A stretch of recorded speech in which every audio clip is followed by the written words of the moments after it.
Welcome to Faded Truths History, where we uncover the stories that time tried to erase.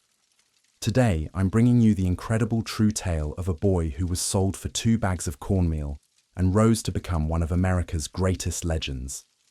This is a story of survival, courage, and adventure on the untamed American frontier. A story of a 5-foot-tall, red-haired boy who would defy all odds to become a national hero. So settle in, because this journey takes us back to 1809, to the wild mountains of Kentucky, where our story begins. Chapter 1. Sold into servitude on his own land. The morning they sold me, I didn't even know it was happening. I was 12 years old, standing in our cramped Kentucky cabin, watching my stepfather whisper something to Ma. She looked away, her eyes wet, but she nodded. That nod changed everything. Let me tell you how I got there. My father was a warrior.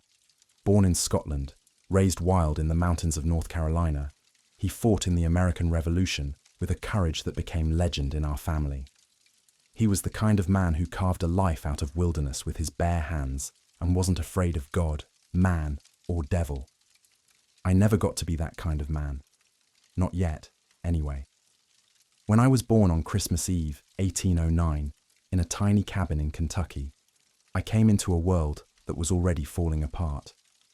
My father's first wife had died years before, leaving him with 5 children. Then he married my mother, and she gave him 10 more. 15 children total, all crammed into that small cabin where you could barely turn around without bumping into a brother or sister. Pa was restless, always moving, always searching for something better over the next mountain. When I was just 2 years old, he packed us all onto a flatboat and took us down the Ohio River for 3 weeks. We were heading to the Mississippi, and in 1811, that was like sailing to the edge of the world. No white man in his right mind crossed the Mississippi into native territory. But my father did exactly that.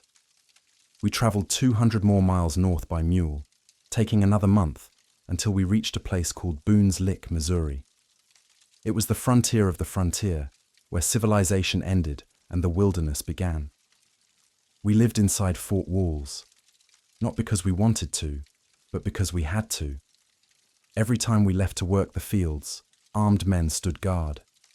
The first winter, several families didn't make it. There wasn't enough food. There wasn't enough safety. We were strangers in a land that didn't want us. I was 8 years old when I watched my father die. He was clearing land, swinging an axe at a massive tree. I can still hear the crack of the wood splitting, the way the sound changed when he realized it was falling the wrong way. He tried to run, but the tree was faster. When we pulled the branches off him, he was already gone, crushed instantly. My mother stood there with 15 children and no way to feed them. For 4 years, she and my older brothers somehow kept us alive. 4 years of scraping by, of going to bed hungry, of wondering if winter would be the one that finally broke us. Then she remarried. The man had lost his wife too, had children of his own. I thought maybe things would get better. I thought maybe I'd finally have a father again. I was wrong. One morning, about a week after the wedding, my stepfather told Ma that he'd found me an apprenticeship. A local craftsman who made leather saddles needed help, and I could learn a trade. It would help the family, he said. Give me skills, he said. Ma looked uncertain, but she was exhausted and desperate, and she agreed. I remember walking to that saddle shop, thinking I was going to learn something valuable, thinking this was my chance to become useful, to make my dead father proud. The saddle maker was waiting outside. He looked me up and down like I was a horse he was considering buying. I was small for 12, bow-legged, red-haired and freckled, barely 5 feet tall even in boots. He didn't smile. He just nodded to my stepfather. That's when I saw it. 2 bags of cornmeal changing hands. I'd been sold. Not apprenticed. Sold. Like livestock. Like property. My stepfather took the cornmeal and walked away without looking back. The saddle maker grabbed my shoulder with a grip that hurt and said, "You sleep with the mules. You work when I say work. You eat what I give you. You got the same rights as those animals. Understood?" I understood. I understood that I was now worth exactly 2 bags of cornmeal. I understood that my stepfather had gotten rid of an extra mouth to feed. I understood that my mother, grief-stricken and overwhelmed, had been convinced this was best for everyone. That first night, I lay in the stable next to the mules, listening to them breathe, smelling the hay and manure, and I made myself a promise. My father had been a warrior. He'd been brave. He'd been strong. Everyone looked down on me, literally, because I was small. But they couldn't measure courage. They couldn't see what burned inside me. Someday, I swore to myself, I would prove them all wrong. Someday, I would show the world what I was made of. For 2 years, I stitched leather in Franklin, Missouri. Franklin sat at the eastern end of the famous Santa Fe Trail, the main route that connected the civilized East to the wild territories of the West. This was decades before the railroad. If you wanted to reach New Mexico, you took a wagon train through Kansas, Oklahoma, Texas, and Colorado, through territories controlled by the Comanche and Apache, through deserts that could kill you in a day and mountains that could bury you in snow. The shop was always filled with travelers, trappers, traders, adventurers, and fortune seekers. They came to buy saddles before heading west, or they stopped on their way back, their saddles worn and their faces weathered by what they'd seen. I listened to every word they said. They told stories of encounters with native warriors, of fortunes made from beaver pelts worth more than gold, of wide open spaces where a man could ride for days without seeing another soul. They spoke of danger and freedom in the same breath.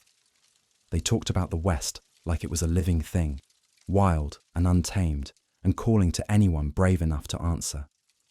Night after night, I absorbed those stories.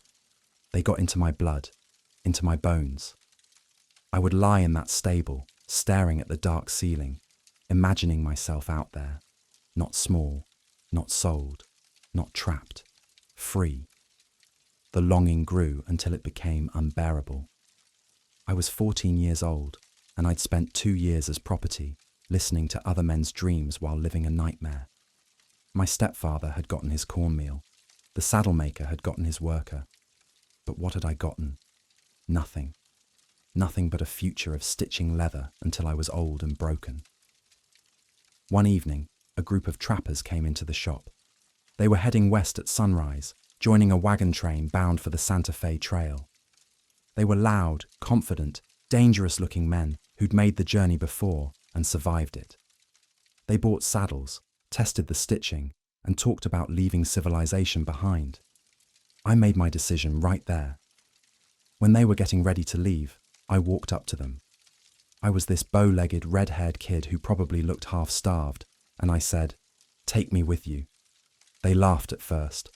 One of them said, "Boy, your daddy know you're asking." "My daddy's dead," I said, "and I got nobody who cares whether I stay or go." Something in the way I said it made them stop laughing. Maybe they heard the truth in it. Maybe they saw something in my eyes that reminded them of themselves. Maybe they just needed an extra hand. The oldest one looked at me for a long moment. Then he said, "You know how to ride?" "I know how to learn," I said. "You know it's dangerous out there? Men die on that trail all the time." "I know," I said, "but at least they die free." He smiled at that. "Be ready at sunrise, and don't bring nothing you can't carry, because we ain't waiting." That night, I didn't sleep. I lay in that stable one last time, listening to the mules, knowing that by tomorrow I'd either be dead or I'd be something else entirely. The saddle maker would be furious. He'd probably take out an ad in the newspaper offering a reward for my return. But I didn't care. When the sun rose, I walked out of that stable, left behind everything I'd ever known, and joined those men. My childhood ended right there. I was 14 years old, 5 feet tall, and worth 2 bags of cornmeal. But I was about to become something nobody expected. I was about to become a legend. The journey west had begun, and nothing would ever be the same. Chapter 2. Survival among wolves and bears. By 1826, I was just a teenager when I ran away from that saddle maker. He was furious.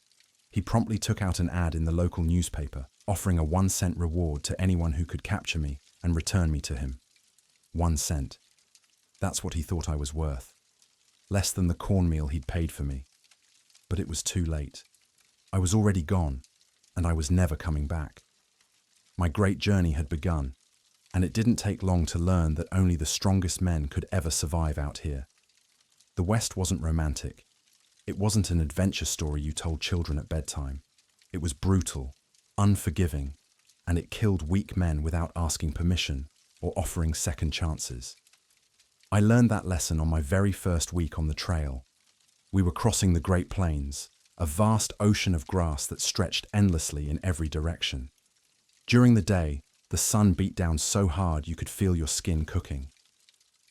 At night, the temperature dropped so fast your breath turned to fog. And in that darkness, things were watching us. I'd heard stories about wolves back in Missouri. Old-timers would talk about them around fires, their voices low and serious. But hearing about wolves and facing them are two completely different things. It was our 5th night out. I was lying by the campfire, wrapped in a thin blanket that did almost nothing against the cold, trying to convince myself I'd made the right choice running away. That's when I heard it. A low howl that made every hair on my body stand up. Then another howl answered it. Then another. Then a dozen more, coming from all directions. Wolves. A whole pack of them, circling our camp like they were drawing a noose tighter. The men jumped up and grabbed their rifles, forming a defensive circle around the fire. I scrambled to my feet, my heart hammering so hard I thought it might break through my ribs. I didn't have a gun. I was just the kid, the one who drove the mules and cooked the beans. In the firelight, I could see them. Eyes reflecting orange and yellow, dozens of them, moving like ghosts in the darkness. They were testing us, circling closer, then backing away, looking for weakness, waiting for someone to panic and break from the group. "Nobody move," one of the trappers hissed. "They're looking for easy prey. You run, you die." One of the men, a fellow named Johnson, was shaking so badly his rifle rattled. He was new to the trail too, maybe 20 years old, and this was his first real encounter with something that wanted to kill him. His eyes were wild, darting from shadow to shadow. "I need more ammunition," he whispered. "My rifle's empty." "Then reload it right here," the head trapper said. "Don't go to the wagon." But Johnson wasn't listening. Fear makes people stupid. He turned and rushed toward the supply wagon, reaching inside for his powder horn. That's when everything went wrong. His rifle was already loaded. In his panic, he'd forgotten. His finger caught the trigger as he pulled the weapon out of the wagon. The explosion shattered the night. Johnson screamed. It wasn't a shout or a yell. It was an animal sound, raw and primal. The rifle ball had blown a gaping hole through his right arm, shredding flesh and splintering bone from his elbow down to his wrist. The impact spun him around and he collapsed onto the ground, clutching the wound. Blood poured out of him, black in the firelight, pooling on the dirt beneath him. For a moment, everything stopped. Even the wolves went quiet. Then Johnson started screaming again, really screaming, the kind of screams that come when your body realizes it's been destroyed. He rolled on the ground, holding his mangled arm, and blood kept pumping out with each heartbeat. "Get him to the fire," someone shouted. "Now, before those wolves smell all that blood and decide to finish him." 2 men grabbed Johnson under his shoulders and dragged him into the center of camp. I could see the trail of blood he left behind, a dark ribbon in the dirt. The wolves started howling again, louder now, excited by the scent. In the firelight, the damage was even worse than I'd thought. The rifle ball had entered just above his elbow and exited through his forearm, taking chunks of muscle and bone with it. White bone fragments jutted through torn, ragged flesh. His hand was still attached, but barely, hanging by strips of tissue. Blood was everywhere. "He's going to bleed out," one of the older trappers said. His name was Mackenzie, and he'd been on the trail for 20 years. He looked at Johnson's arm for a long moment, then shook his head slowly. That arm's finished. It's got to come off. Johnson heard that through his pain, and his eyes went wide with a different kind of terror. No, he gasped between screams. No, please, God, no, not my arm. Please. Son, you listen to me, Mackenzie said, grabbing Johnson's face and forcing him to make eye contact. You keep that arm, you die. Infection will set in by tomorrow. You'll be dead in 3 days, maybe 4 if you're unlucky. Or we take it off now, and maybe, you live. Those are your choices. Choose.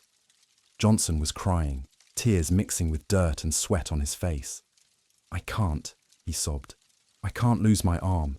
How will I work? How will you work if you're dead? Mackenzie said. Decide. Now. We don't have time. Johnson looked around at all of us, his eyes desperate, looking for someone to tell him there was another option. But there wasn't. There was never another option out here. The West gave you terrible choices and made you pick one. Do it, he finally whispered. Just do it fast. There was no doctor, no medicine, no hospital within 200 miles. Just us, the fire, the howling wolves, and what we could improvise. We gave Johnson a bottle of whiskey and told him to drink as much as he could stomach. He drank until he choked, then drank more. We placed a thick wooden spoon in his mouth and told him to bite down. Then Mackenzie looked around and his eyes landed on me. Boy, he said, get over here. My stomach dropped. Me? You see anyone else? We need everyone. Get over here and help hold him down. I'd never seen a man's arm cut off before. I'd never seen any kind of surgery. I was 14 years old, and I'd just watched a man accidentally shoot himself, and now I was about to help amputate his arm with no anesthetic, except whiskey, and no tools, except what we had in a wagon. But I walked over anyway, because that's what you did out here. You didn't get to say no. 2 men held Johnson's legs. Another held his good arm. Mackenzie told me to press my weight against his chest and shoulder to keep him from thrashing. I put my hands on him and I could feel his heart hammering, could feel his whole body trembling. Mackenzie pulled out a straight razor and a saw. The razor was for cutting through flesh. The saw was for bone. Ready? Mackenzie asked, looking at all of us. Nobody was ready, but we all nodded anyway. The razor cut into Johnson's arm just above the elbow, where the worst damage was. Johnson's scream was muffled by the wooden spoon, but I felt it vibrate through his entire body. Mackenzie worked quickly, cutting a circle around the arm, slicing through skin and muscle in smooth, practiced strokes. Blood welled up immediately, but not as much as I expected. Most of the bleeding was coming from the original wound lower down. Then came the saw. The sound of metal teeth biting into bone was something I'll never forget. A wet, grinding sound that made my stomach turn. Back and forth, while Johnson thrashed beneath us with strength born from pure agony. He was trying to scream around the wooden spoon, his eyes rolled back in his head. I pressed down harder, using all my weight, feeling his muscles spasm and fight. "Hold him!" Mackenzie shouted. "Don't let him move or I'll cut wrong."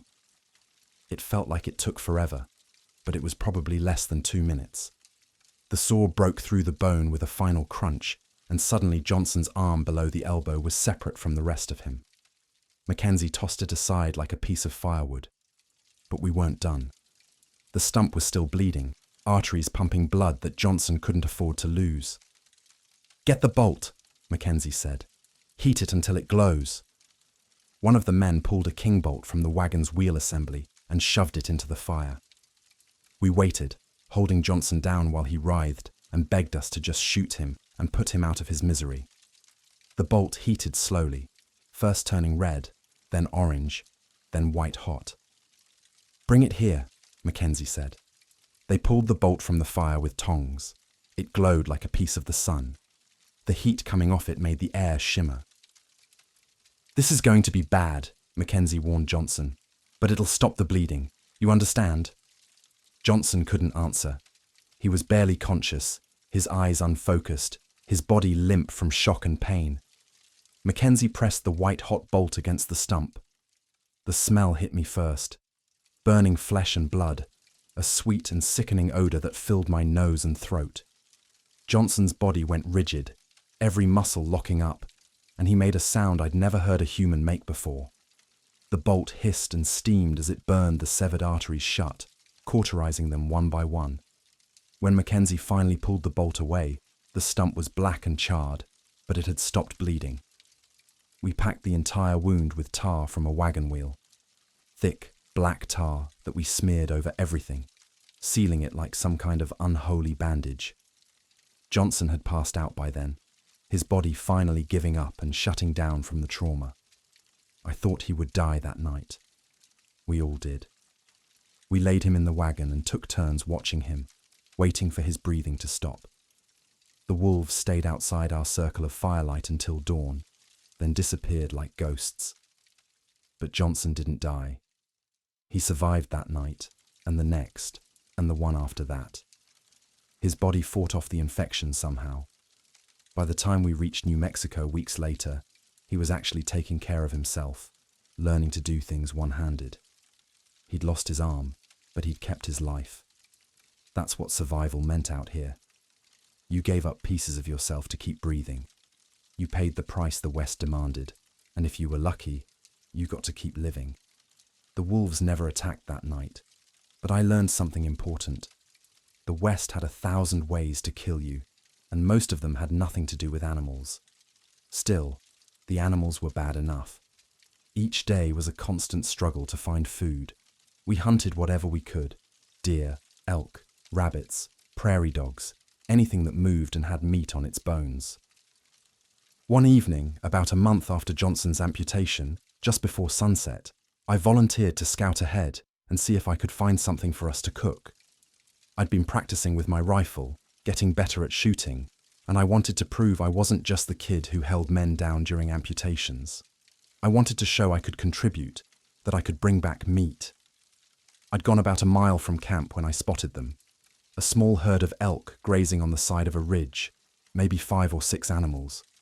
My heart jumped. Elk meant meat for days, maybe a week if we dried it properly. It meant full bellies and grateful companions, and maybe a little respect. I moved slowly, carefully, keeping downwind so they wouldn't smell me. Every step was calculated, every breath controlled. I raised my rifle inch by inch, sighting down the barrel at the largest elk. The sun was setting behind me, casting long shadows across the ridge. I held my breath, squeezed the trigger. The gunshot cracked across the valley. The elk jerked, stumbled, then ran. I'd hit it, but not cleanly. The whole herd scattered, disappearing over the ridge. Damn. I'd need to track it, follow the blood trail, hope it collapsed before it got too far. Then I heard something behind me. Something that made the elk seem completely unimportant. A sound like breathing, but deeper, heavier. The sound of something massive moving through the brush. I turned around slowly, already knowing, somehow, that whatever was behind me was very, very bad. 2 grizzly bears. They were maybe 30 yards away, and they were already moving toward me. Not running yet, but walking with purpose, heads low, eyes locked on me. Each one had to weigh at least 600 pounds, maybe more. Their shoulders were higher than my head. Their claws were longer than my fingers. My rifle was empty. I'd just fired my only shot at the elk. For one frozen moment, I just stood there, my brain unable to process what was happening. Then every instinct I had started screaming at once. Run! Now! Move! I dropped the rifle and ran. There was a tree about 20 yards away, a tall pine with low branches. It might as well have been on the moon. 20 yards had never seemed so far. I ran harder than I'd ever run in my life, my boots pounding the dirt, my lungs burning.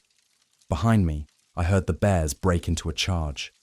The sound was like thunder, like the earth itself was coming apart. Their paws hit the ground in rhythm, boom, boom, boom, boom, getting closer with each stride. I didn't look back. Looking back would slow me down, and slowing down would kill me. I hit that tree at full speed, grabbing the lowest branch and hauling myself up with strength born from pure terror. My hands tore on the rough bark. My boots slipped and scraped. But fear turned me into something else, something faster and stronger than I'd ever been before. Within seconds, I was 15 feet up the tree, wrapping my arms around the trunk, pressing my body flat against it. The bears arrived a heartbeat later. The impact of them hitting the base of the tree shook the entire thing, nearly knocking me loose. I held on tighter, my arms screaming, my legs wrapped around the trunk. One of the bears reared up on its hind legs, standing nearly 10 feet tall, swiping at me with claws as long as knives. The claws missed my leg by inches, so close I felt the wind from the swipe. The bear roared, and the sound was so loud and so close, it felt like it was inside my skull. Its breath was hot and rancid, smelling of old meat and death. Then both bears started digging. They clawed at the earth around the tree's roots, tearing up massive chunks of soil and stone, trying to topple the entire tree. Dirt and rocks flew everywhere. They were incredibly strong, unbelievably powerful, and they were determined to get to me. When digging didn't work fast enough, they started clawing at the bark itself. Their claws shredded the wood like it was paper, peeling away huge strips, exposing the white wood underneath. The tree shook with every impact. Bark rained down on them, on me, covering everything. I held on and prayed to a God I wasn't sure I believed in anymore. The standoff lasted for hours. The sun set completely. Darkness fell over the ridge. A cold wind picked up, making the tree sway. And still the bears stayed, circling the tree, occasionally standing up to swipe at me, refusing to give up. They'd torn away nearly all the bark from the lower 10 feet of trunk. The earth around the base looked like a battlefield, churned and destroyed. My arms went numb, then my legs. My whole body was shaking, partly from cold, partly from fear, partly from exhaustion. I'd been holding on for so long that I couldn't feel my hands anymore. I thought about my father, crushed under that tree back in Missouri. I thought about Johnson losing his arm. I thought about dying alone on this ridge, torn apart by bears, and nobody would ever know what happened to me. The saddle maker would get his 1-cent reward because I'd be too dead to collect. That thought made me angry. I'd come too far to die like this. I'd survived being sold, survived the trail, survived the wolves. I wasn't going to let these bears be the end of my story. So I held on. Finally, long after midnight, something changed. The bears made one final circuit around the tree, snorted, gave the trunk one last half-hearted swipe, and then lumbered away into the darkness. Maybe they got bored. Maybe they found something else to eat. Maybe they decided I wasn't worth the effort. I didn't care why they left. I just watched them go, their massive shapes disappearing into the night. But I didn't climb down. Not yet. I stayed in that tree for another hour, maybe 2, making absolutely sure they were gone. My body was cramping, my muscles screaming, but I didn't move. When I finally did climb down, my legs gave out the moment I touched the ground. I collapsed in a heap, unable to stand. My hands were torn and bleeding. My arms wouldn't stop shaking. I lay there in the dirt next to the destroyed tree, staring up at the stars, just breathing. My rifle was still there, lying where I'd dropped it. The elk was long gone, probably dead somewhere on the far side of the ridge, its meat feeding wolves instead of us. I walked back to camp empty-handed, shaking, barely able to stand. It took me twice as long to cover the distance. When I finally stumbled into the firelight, the men looked up from their meal. "Where's the food?" one of them asked. I told them what happened. Every detail.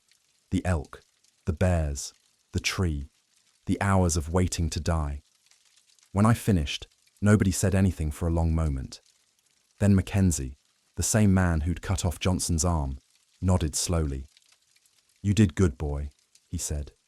"You kept your head. You survived. That's all that matters out here." The others murmured agreement. They looked at me differently after that night. Not like I was a kid they'd taken pity on. like I was one of them, like I'd earned my place. That's how you earned respect on the frontier, not by talking about courage or telling stories, but by surviving when death came for you and refusing to let it win. For a while after that, I lived with an old mountaineer who agreed to take me in. His name was Running Fox, though he wasn't native.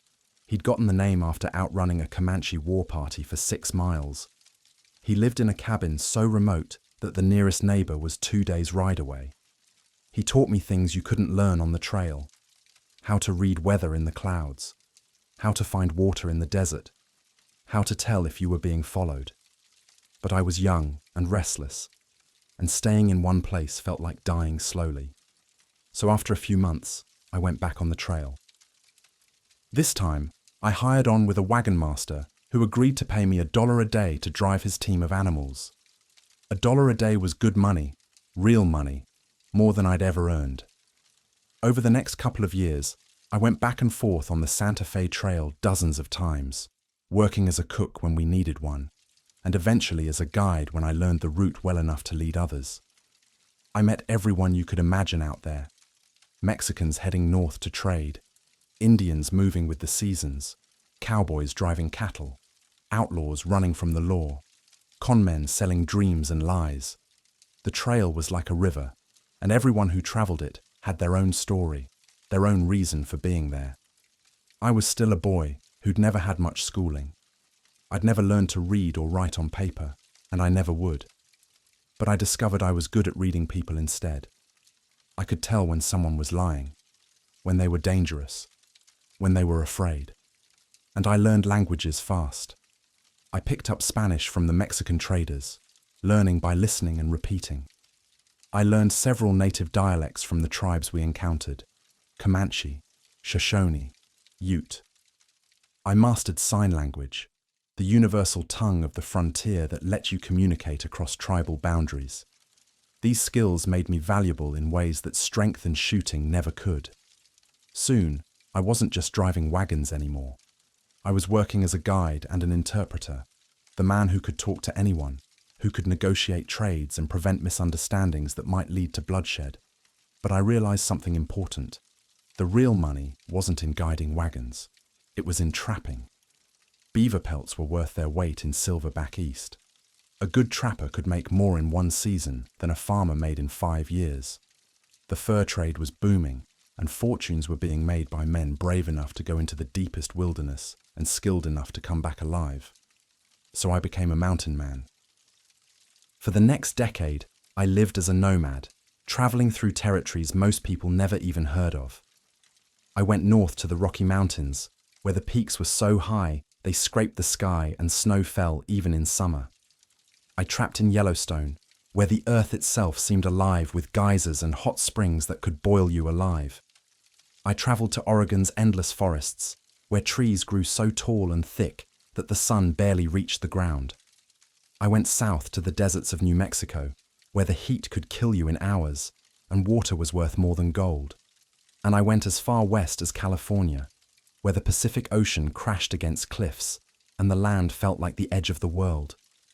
We trapped everything: beaver, fox, mink, otter, any animal whose pelt was worth something. It was brutal work. You waded into freezing streams before dawn to set your traps. You skinned animals in the cold until your hands were raw and bleeding. You dried pelts and packed them and protected them from moisture and insects, because a ruined pelt was money thrown away. But only a dead man would dare to travel alone in those territories. The wilderness was too vast, too dangerous, too full of things that wanted to kill you. So I always rode with large groups of men, sometimes 20 or 30 of us, all armed to the teeth. We hunted as a team. We camped as a team. We watched each other's backs because that was the only way to survive. And many times, more times than I can count, our camps were attacked. I remember one night in particular. We were camped in a valley in Montana, 23 men total, with a good haul of beaver pelts worth thousands of dollars.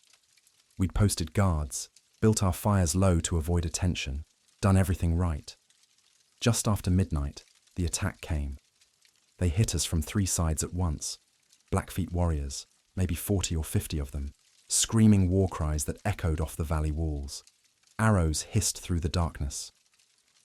Rifle shots cracked and flashed. Men shouted and cursed and died. I grabbed my rifle and fired at a shape in the darkness, saw it fall, reloaded, fired again. Around me, the camp was chaos. One of our men took an arrow through the throat and fell without a sound. Another was dragged into the darkness, screaming, and we never saw him again. We fought for what felt like hours but was probably only minutes.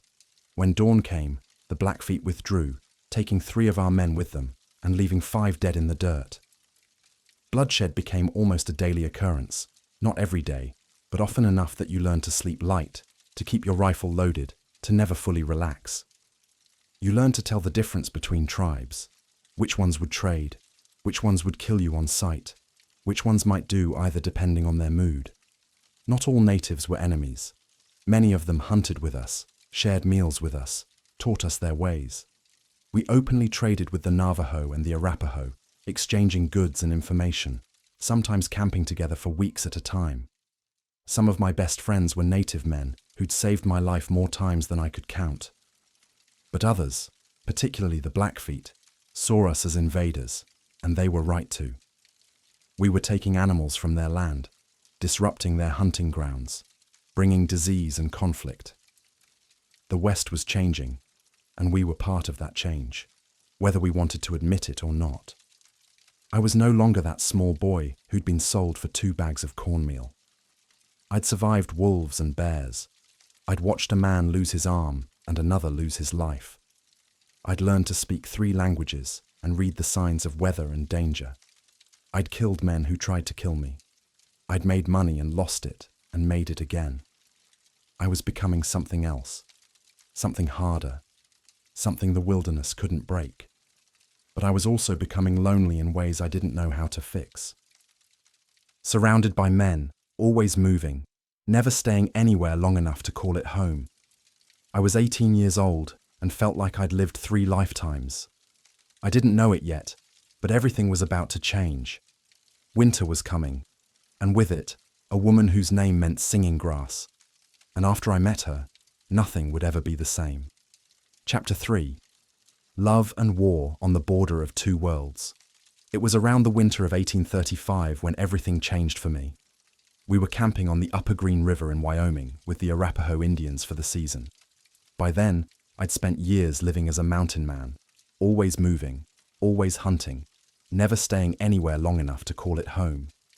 I was 26 years old and felt ancient, worn down by a decade of survival.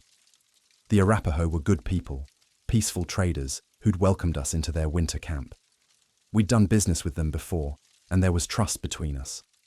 Their camp was larger than ours, maybe 100 lodges spread along the river, smoke rising from cooking fires, children playing in the snow, women tanning hides. It felt like something I'd never really had, a community.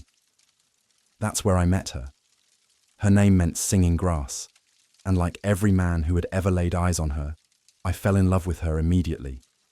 She was beautiful in a way that made you forget how to speak. Long black hair that caught the sunlight, eyes that seemed to see right through you. She moved with a grace that made everything around her seem clumsy and rough. But it wasn't just her beauty. There was something else, an intelligence, a strength, a way of carrying herself that said she knew exactly who she was and didn't need anyone's approval. I first saw her at the river, washing clothes in water so cold it steamed. I was supposed to be checking our trap lines, but I stood there like an idiot, just watching her work. She looked up and caught me staring. Instead of looking away or getting angry, she smiled. Just a small smile, but it hit me like a bullet. I tried to talk to her, but my Arapaho was rough, and I stumbled over the words. She laughed, not meanly, but genuinely amused, and switched to a mixture of sign language and broken English that she'd picked up from traders. "You talk like baby," she said, still smiling. "I'm trying," I said. "Try harder." Over the next few weeks, I found reasons to be wherever she was, helping haul water, trading goods near her family's lodge, learning Arapaho words just so I could have conversations with her. The other men in our group noticed and teased me relentlessly, but I didn't care. We talked about everything.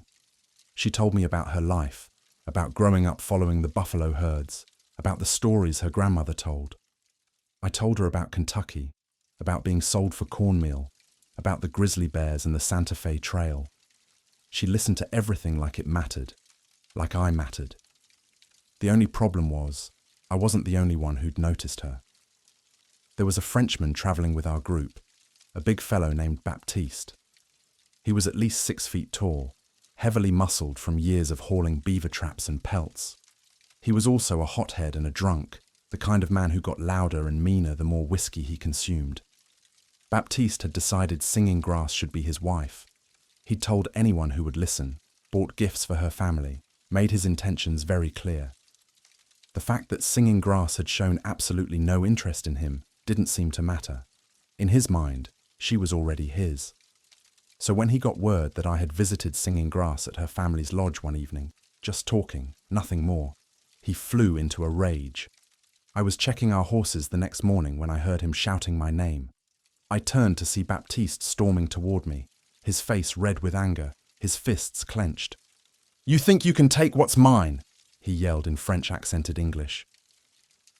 "You think because you can talk to the Indians that you can steal my woman?" "She's not your woman," I said, keeping my voice calm. "She's not anyone's woman unless she chooses to be." "She will choose me," he roared. "Not some bow-legged runt who sleeps in the dirt." That stung more than I wanted to admit.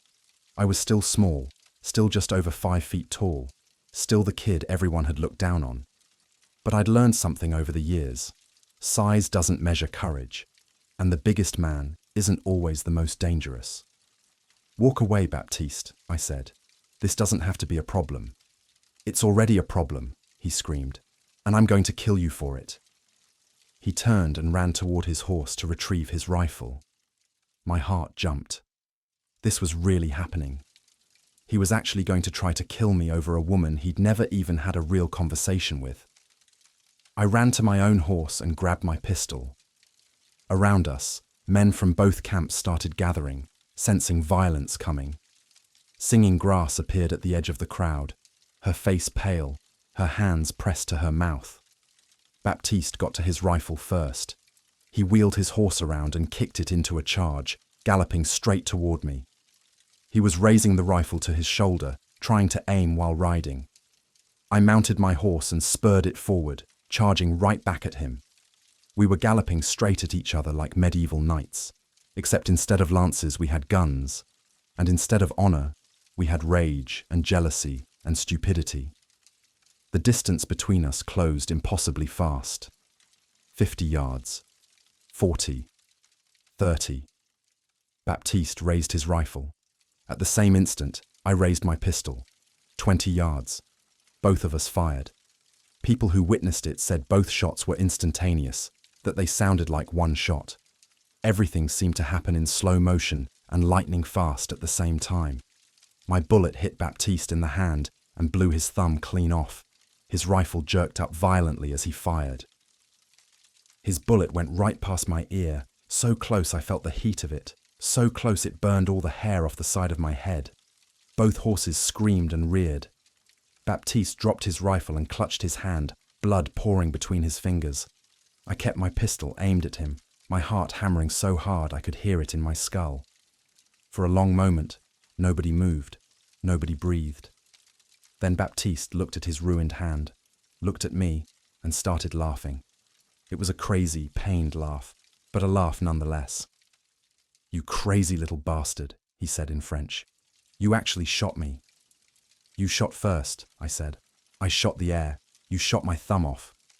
The tension broke. Men from both sides rushed forward, some to help Baptiste, others to check if I was hurt. The Arapaho chief appeared and declared the feud settled by combat. Honor had been satisfied on both sides. No one else would die today. Baptiste's hand was bandaged. He'd live, though he'd never shoot a rifle the same way again. He left our camp the next day, heading back to St. Louis with another group of trappers. Before he left, he actually nodded to me. "She's yours," he said. "Take care of her, or I'll come back and finish this." "I will." I promised. And I did. Singing Grass and I were married in the Arapaho tradition a week later. Her family accepted me, even though I was white, even though I was small, even though I had nothing to offer except my skills and my devotion. The ceremony was beautiful, drums and songs and blessings from the elders. For the first time in my life, I felt like I belonged somewhere, like I had a home, even if that home was a teepee that moved with the seasons. For the next few years, Singing Grass traveled faithfully with me during the 1830s. She was tougher than most of the men I knew. She could ride all day without complaint, could set up or break down camp in minutes, could skin a beaver faster than anyone. But she was also gentle, patient, kind. She taught me more Arapaho. I taught her more English. We created our own language between us, part words, part signs, part understanding that went deeper than speech.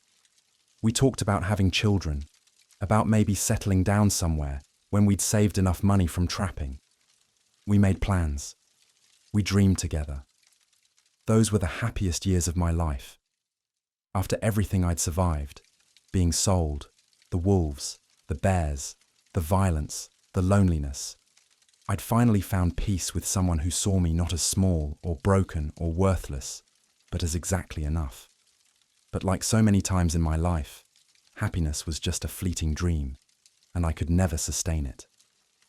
It happened in the spring of 1838. Singing Grass was pregnant, and we were both overjoyed.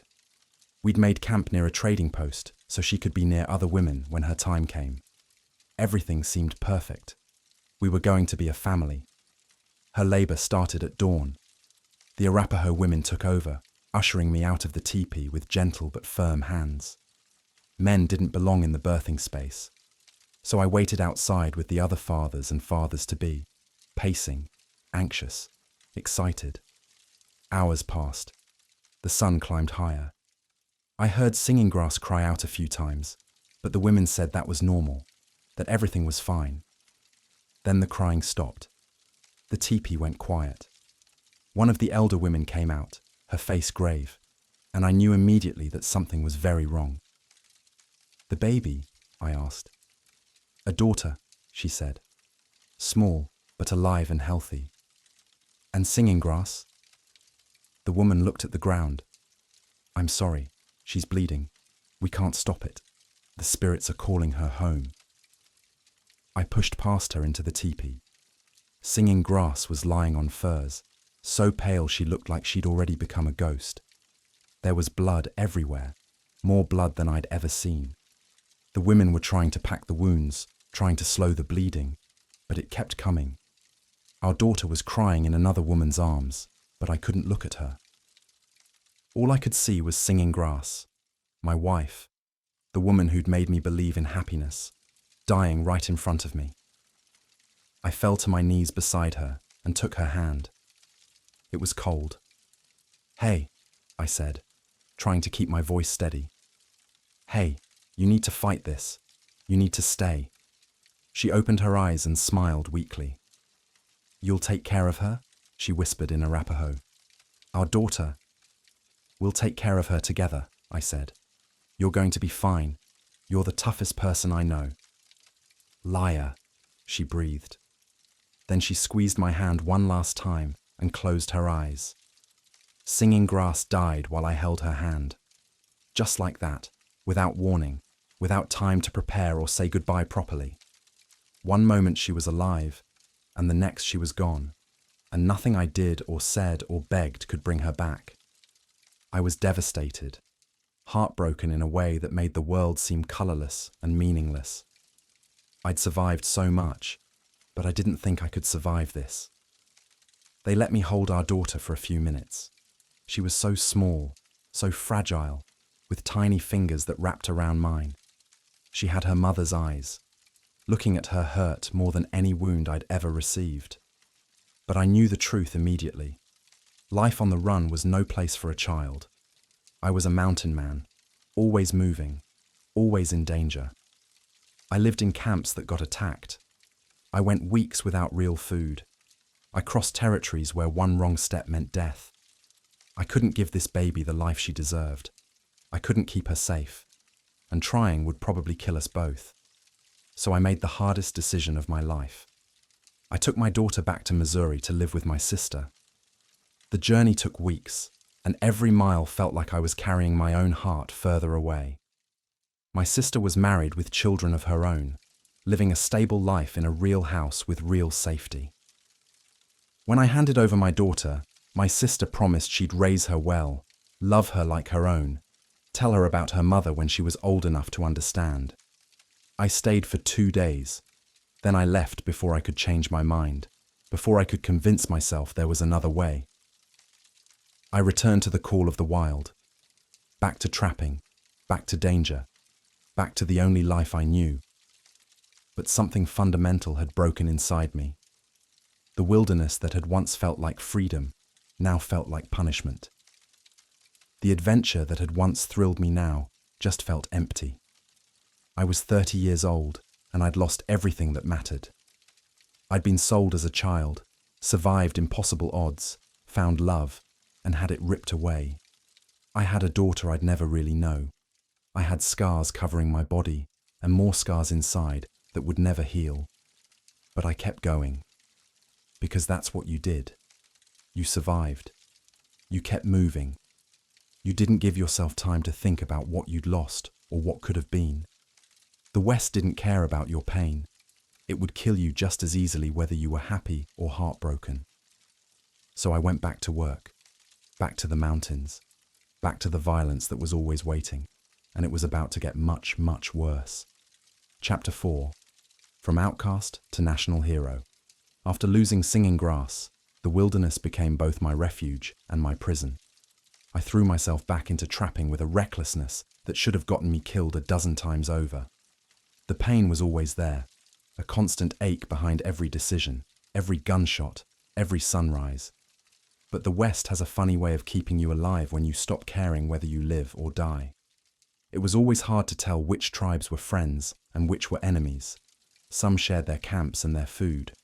Others saw us as invaders taking their land, their game, their way of life. Both were usually right. One night during a blizzard in 1837, we learned that lesson the hard way. We were camped at Big Snake River in Oregon, 20 men huddled around a struggling fire, when a group of 30 Blackfeet warriors came in the night and stole 18 of our horses.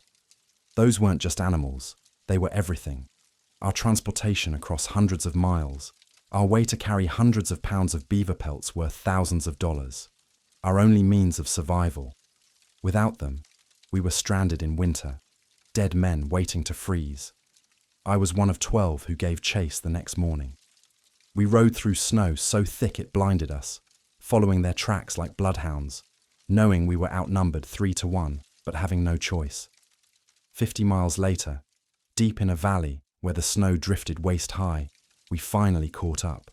The horses were played out, staggering through the drifts. And so were we. The Blackfeet had snowshoes. We didn't.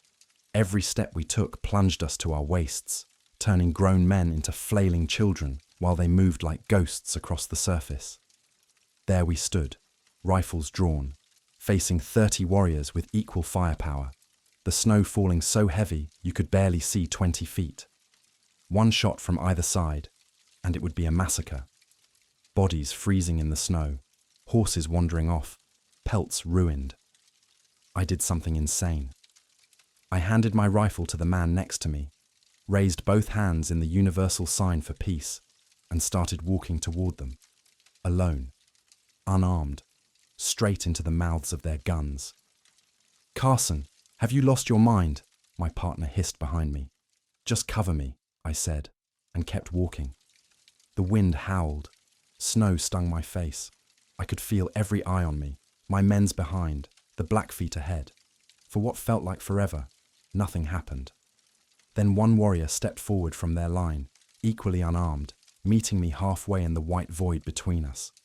We stood face to face, two men from worlds that hated each other, communicating through sign language and broken words I picked up from years on the trail. Slowly, haltingly, we talked. They thought we were Snake Indians, their blood enemies. A mistake, they claimed. They'd never steal from white trappers, only from snakes. It was probably a lie to save face, but it gave us both an out. I negotiated like my life depended on it, which it did. Hour after hour in that blizzard, while our men watched with fingers on triggers. Finally, we reached a deal. Lay down weapons, 1 guard per side. Everyone else meets in the middle to smoke peace pipes and settle it like men. We were outnumbered, freezing, desperate, but somehow I talked them into returning the horses. They brought out 5, just 5, the worst, sway-backed nags of the bunch, leaving their best behind. That was the moment I knew we'd been played. "Don't move for your guns," I signed quickly to our men. But it was too late. Eyes met across the snow. Everyone saw the betrayal at once. We broke for our weapons. They broke for theirs. Snowshoes gave them the edge. They reached rifles first and opened fire. All hell broke loose. Lead balls whistled past my head, exploding snow and bark from trees. We dove for cover in the woods, returning fire blindly into the whiteout. I raised my rifle, sighted a warrior through the storm, squeezed the trigger. He dropped. But another returned fire instantly. The ball grazed my neck, hot pain like a brand, then slammed into my shoulder, spinning me like a top. I hit the snow hard, blood pouring hot down my chest, steaming in the freezing air. Pain exploded through my arm, white hot and nauseating. "Carson's hit," someone yelled.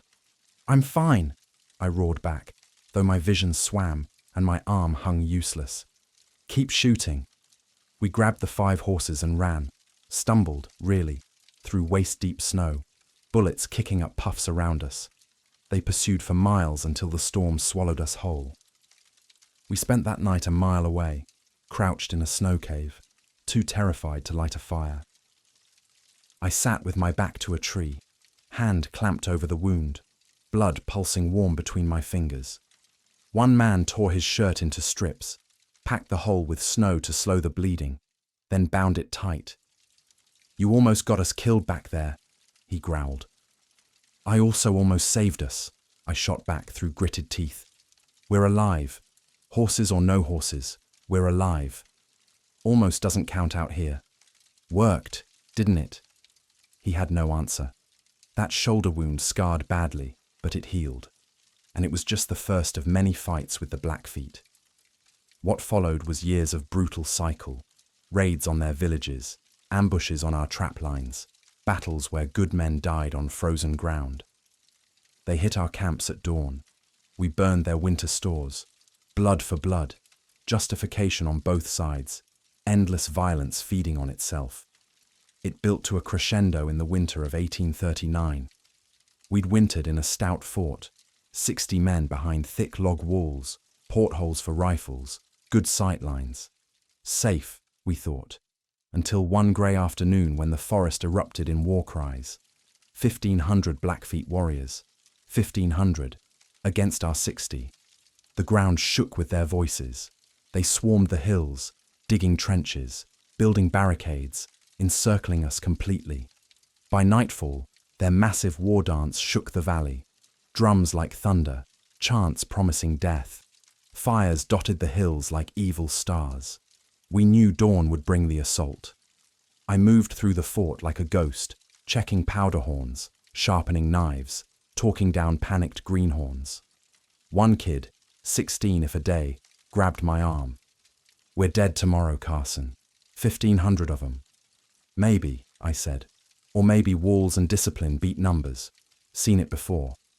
Those odds don't shoot bullets. Men do, and we shoot better from cover." He nodded, but his eyes were hollow. I didn't sleep. Kept my rifle loaded, powder dry, mind sharp. Fear, plenty. But fear's useless if it freezes you. Dawn broke cold and clear. They came like an avalanche, ladders against walls, grapples flying, warriors screaming as they climbed. We poured fire down from every porthole. Men fell like wheat before a scythe. Our walls shuddered under the assault but held. First wave broke against us. They pulled back, regrouped, sent probing shots, testing for weak spots. We answered sparingly, conserving powder, making every ball count. Hours dragged into a siege, smoke thick as fog, cries of wounded echoing, the smell of blood and gunpowder choking the air. By midday, they'd lost hundreds. We lost 8. Their chiefs called council under white flags. They saw the cost. Our fort was a fortress. Assaulting it meant annihilation. They withdrew that afternoon, melting into the forest like ghosts. Gone. We survived. 60 against 1,500. No one believed it possible. But we lived to see spring. That winter, animals slept inside with us. Stench of manure and fear, but better than dead. I was 30, scarred inside and out, wondering what I'd become. A survivor, a killer, both. Trapping lost its shine. In 1842, after 16 years in Indian country, I rode home to Missouri. The boy who'd fled at 14 was gone, replaced by Kit Carson, legend among mountain men. Scars, languages, instincts honed to razor edges. Word spread. The US Army came calling, hired me for $100, real money, to guide troops to California. I led them across deserts and mountains, negotiating safe passage with tribes, finding water where none existed. Officers marveled. "Stay on," they said. "Scout for us." Steady pay, purpose. I said yes. Then war found me again. Mexican-American War, 1846. Serving as scout near San Pasqual, we got pinned. American troops outnumbered, trapped in a canyon, Mexicans firing from high ground. Ammo low, sun merciless, defeat staring us down. San Diego held reinforcements, 25 miles away, through enemy-patrolled desert, cactus spines long as fingers, rocks sharp as knives, daytime suicide. Night near impossible. I volunteered. Dusk fell. I stripped my boots, too noisy, and crawled. Belly to earth, inches at a time. Thorns pierced feet, drawing blood that soaked sand silently. Every rustle a patrol, every shadow a lancer. Hours blurred. Pain became white noise. Patrols passed feet away, horses snorting, spurs jingling. I froze, breath held till lungs burned. Dawn threatened as city lights flickered ahead. 25 miles, feet shredded raw, bones visible through torn flesh. I stumbled into San Diego, collapsed at command post, gasped the message. Reinforcements galloped back, just in time. Battle turned, victory snatched from jaws. Newspapers exploded. Kit Carson saves army. Headlines from coast to coast. The scout who crawled through hell. Strange. I'd survived worse unnamed. But war made heroes of couriers. Dime novels followed. Tall tales making me giant, infallible. I stayed 5'0", bow-legged, illiterate. But America needed legends. War raged on. 3 times I rode California to Washington, D.C. via Santa Fe Trail. Indian country, solo or small parties, carrying orders shaping battles. Each journey, ambushes dodged, tribes parleyed, death evaded, books poured out. The adventures of Kit Carson. Children devoured them. I couldn't read a word, but tales reached me. Exaggerated, heroic, mine no more. Civil War found me at 52. Body ached, hair greyed, but duty called. Commissioned colonel, commanding New Mexico volunteers. Confederates invaded, aiming to seize Southwest gold, cut Union supply. Battle of Valverde. My men held river ford against greycoats, bayonets flashing, cannon roaring. We bled but stood. Glorieta Pass. Climax. I led flanking force over mountains no army should cross. Destroyed their supply train. Wagons ablaze, horses stampeding. Rebs cut off without food or powder. Gettysburg of the West. They retreated to Texas, broken. Promoted brigadier general. Me, the Cornmeal kid, pins on shoulders once worn by legends. Spring 1868, age 58. Body finally quit. Died quietly, surrounded by family. But legacy roared on. National hero. Symbol of expansion, exploration. Books, statues, towns named Carson. Hollywood later, films, shows 1920s to 1950s immortalizing the name. Yet truth simpler. Boy sold for cornmeal. Small, bow-legged, dismissed. Slept with mules, fought bears, lost love, survived sieges. Never quit, never broke. Proved world wrong one impossible day at a time. I was Kit Carson, worth 2 bags of cornmeal. Became legend anyway.